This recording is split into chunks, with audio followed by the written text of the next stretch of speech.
Shalom, jumpa lagi bersama dengan saya dalam renungan hari ini. Mari kita dengan sukacita menyambut firman Tuhan, kita berdoa terlebih dahulu. Tuhan, terima kasih untuk kesempatan ini. Kami mau membaca dan merenungkan firman-Mu, berilah kami sukacita dan damai sejahtera, sehingga kami dapat menikmati firman-Mu dengan baik. Dalam nama Tuhan Yesus. Amin. Kita akan membaca kitab Ulangan. Ulangan 6 ayat 4-5. Dengarlah hai orang Israel, Tuhan itu Allah kita, Tuhan itu Esa. Kasihilah Tuhan Allahmu dengan segenap hatimu, dan dengan segenap jiwamu, dan dengan segenap kekuatanmu. Ulangan 6 ayat 4-5. Melalui kitab Ulangan ini saya memberikan tema, Tuhan meneguhkan umatnya. Tuhan meneguhkan umatnya. Saudara-saudara yang dikasihi Tuhan, sama dengan kitab Kejadian, Keluaran, Imamat, Bilangan, sebagaimana renungan kita di sepanjang minggu ini. Demikian juga kitab Ulangan, semuanya diakui sebagai tulisan Musa. Kelima kitab ini disebut sebagai Pentateuch. Kitab Ulangan merupakan penegasan ulang dari hukum yang diberikan Tuhan kepada umatnya melalui Musa. Namun Musa tidak hanya sekedar mengulang hukum Taurat kepada generasi yang baru. Ya, memang disebut kitab Ulangan karena memang generasi yang baru perlu mendapatkan pengajaran atau penjelasan tentang semua hukum-hukum Tuhan. Bahwa Musa menyampaikan bagaimana mereka harus menerapkan hukum tersebut di dalam kehidupan mereka di negeri perjanjian. Ia menekankan bahwa janji Tuhan itu pasti. Tetapi yang jauh lebih penting, bahwa mereka atau umat Tuhan harus mengasihi Tuhan dan menaatinya dengan segenap hati mereka. Itulah yang kita baca di dalam Ulangan 6 ayat 4-5. Dikatakan di sini, dengarlah hai orang Israel. Ini disebut dengan Shema Israel. Dengarlah hai orang Israel. Tuhan itu Allah kita. Tuhan itu Esa. Kita tidak punya dua Tuhan. Hanya satu Tuhan. Itulah Tuhan yang sudah menyatakan dirinya kepada Musa dengan sebutan Aku adalah Aku. YHWH yang kita baca sebagai Yahweh. Allah yang hidup dan berkuasa. Yang keberadaannya tetap ada. Dahulu, sekarang, sampai selama-lamanya. Dia adalah Allah yang kekal.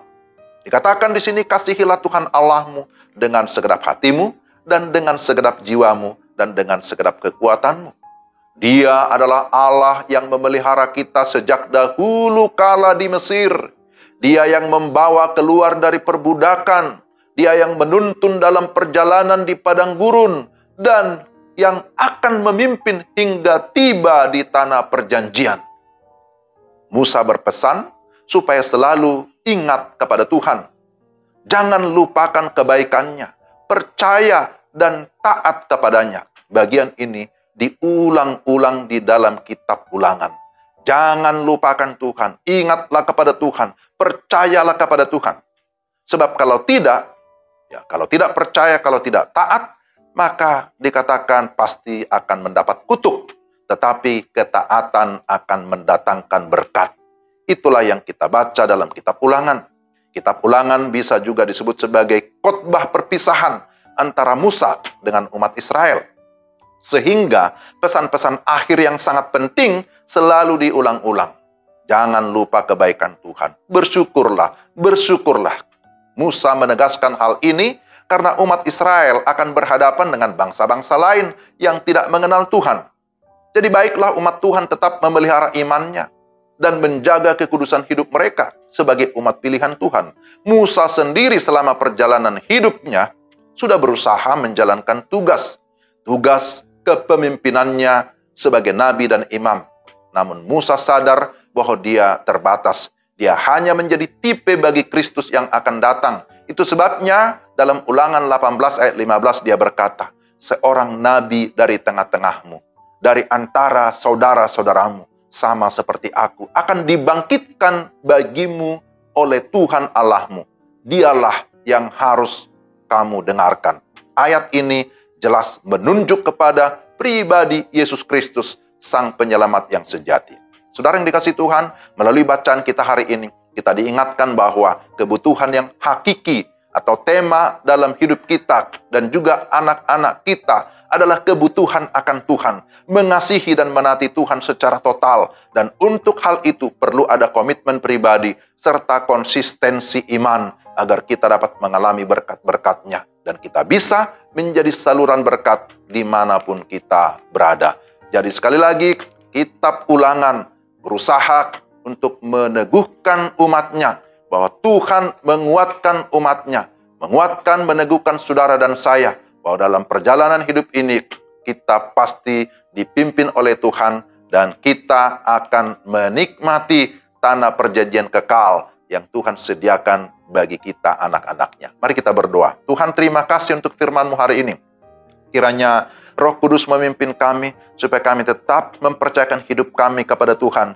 Dalam segala situasi apapun, kami tetap mampu bersyukur kepada Tuhan. Kami tidak melupakan kebaikan Tuhan, tetapi kami senantiasa memuji dan memuliakan Tuhan yang sudah memberikan kami kehidupan dan keselamatan yang abadi. Terpujilah nama-Mu dalam nama Tuhan Yesus. Amin. Demikian renungan kita hari ini. Tuhan memberkati saudara-saudara sekalian. Selamat beraktivitas. Shalom.